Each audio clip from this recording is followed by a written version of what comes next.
Ada seorang yang terkenal namanya Abu Nu'as. Biasa orang panggil Abu Nawas. Ini tokoh real, ya, abad ke-1 Hijriah. Disebutkan oleh Al-Imam Abu Fida Ismail bin Umar bin Katsir yang lahir tahun 700 Hijriah, meninggal tahun 754 Hijriah dalam kitab Al-Bidayah wan Nihayah. Jadi orangnya ini dianggap seperti orang gila. Makanya ada beberapa tokoh-tokoh besar itu di kalangan masyarakat dianggap orang tidak normal. Tapi tidak. Ini orang-orang seperti ini dikatakan ada kitab namanya Uqalaul Majanil. Orang-orang waras di antara orang gila. Nama kitabnya Uqalaul Majanil. Di antaranya ada Uwais Al-Gharani. Dilihat seperti orang gila, padahal tidak. Di antaranya juga ada Bahlul. Makanya jadi istilah Bahlul. Itu Bahlul ulama juga. Ada juga Sa'dan. Ada juga Abu Nu'as. Itu beliau ketika di akhir hayatnya meninggal dunia, para ulama yang ada di kota di negara Irak bermimpi melihat Abu Nu'as itu tempatnya di surga.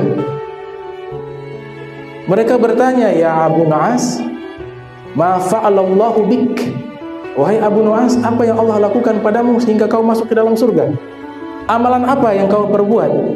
Dia katakan, saya punya susunan syair. Beliau ini pakar nahu, pakar gramatika Arab, sehingga beliau ini sastrawan besar dalam Islam. Cuma kelihatan seperti orang gila.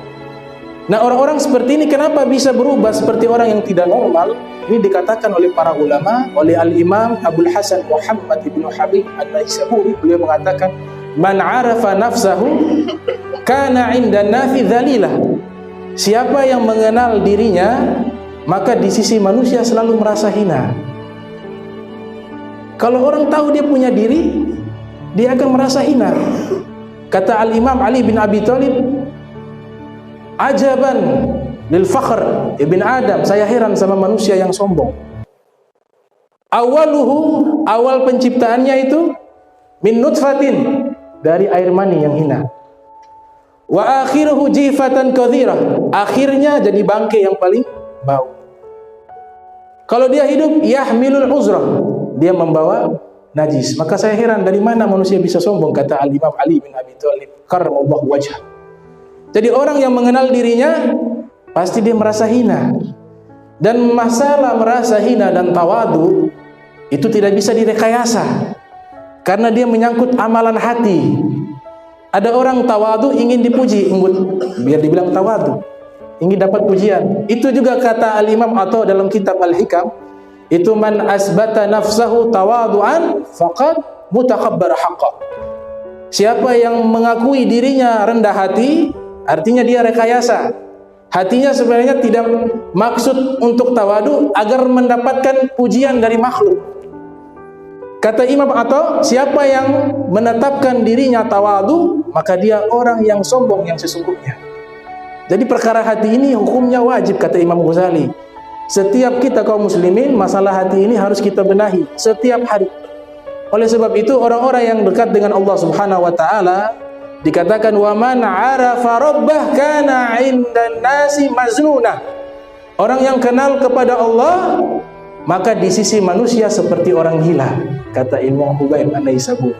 Karena mereka merasakan kenikmatan, merasakan ma'rifatullah, merasakan hakikat kehidupan yang sesungguhnya, merasakan kenikmatan bisa bersanding dan bisa melihat Nabi Muhammad sallallahu alaihi wasallam. Beliau ceritakan, saya diampuni dosa-dosa saya oleh Allah Subhanahu wa taala karena saya punya syair yang saya ciptakan untuk bermunajat dan meminta ampun kepada Allah. Tapi dalam mimpi tersebut Abu Nu'as tidak menceritakan isi syairnya, sehingga ulama itu bangun dari tidur, dia penasaran itu doanya seperti apa. Ya, ini orang terkenal syaribul khamr, suka minum khamr, tapi di akhir hidupnya dia bertobat. Kemudian dia menggubah syair istighfar dan munajat kepada Allah. Ulama ini langsung pergi ke rumah Abu Nu'as. Dikatakan oleh Abu Nu'as, Itu lembaran syair saya letakkan di bawah bantal saya waktu tidur. Masuk ke rumah, kasih salam, ada anaknya. Kata ulama itu, boleh saya masuk ke kamar ayahmu? Saya mimpi semalam begini, diceritakan. Kemudian dipersilahkan masuk. Itu ulama membuka bantalnya, ada lembaran kertas berisi doa, berisi syair yang diisi dengan doa dan istighfar kepada Allah. Kemudian dibaca oleh ulama tersebut isi syairnya. Beliau katakan, ya Rabbi, in azumat dzunubi kathratan falaqad alimtu bi anna afwaka a'zam. Ya Rabb, ya Rabbi, sesungguhnya dosaku ini banyak, kata Abu Nuwas dalam syairnya. Falaqad alimtu bi anna afwaka a'zamu. Tapi saya yakin maafmu itu jauh lebih besar daripada dosa saya. Ya Rabbi, in kana la yarjuka illa muhsinun famanilladzi yarjul musii'ul mujrimu. Ya Allah, jika yang berharap kepadamu hanya orang-orang baik, terus kemana harapannya orang-orang yang pendosa? Mali ilaika wasilatun illa roja wa jamilu dhanni thumma anni muslim. Sekarang yang saya punya adalah satu saja, harapan dari rahmatmu dan prasangka baik atas rahmatmu, dan aku ini adalah orang Islam, maka ampunkanlah dosaku.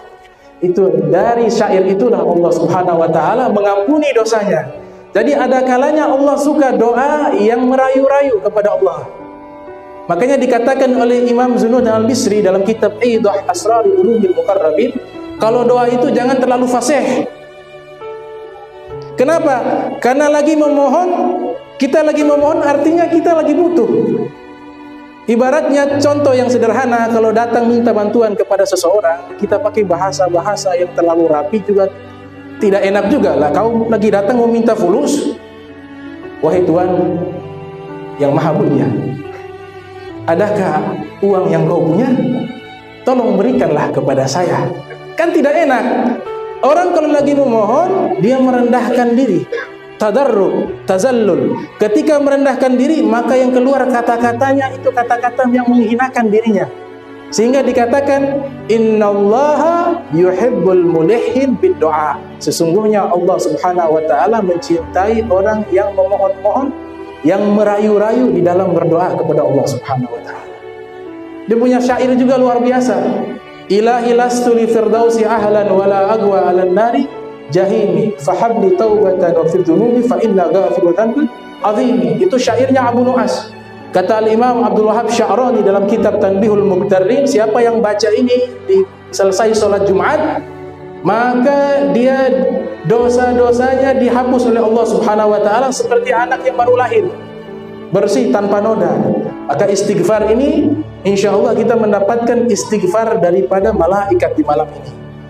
Dan dosa-dosa kita di malam ini insya Allah kita prasangka baik kepada Allah. Ini majlis bukan buat siapa-siapa, ini majlis buat amal kita. Mungkin dari amal yang kecil ini bisa menjadi penyelamat dan mendatangkan ridhonya Allah Subhanahu wa taala. Itu yang dicari.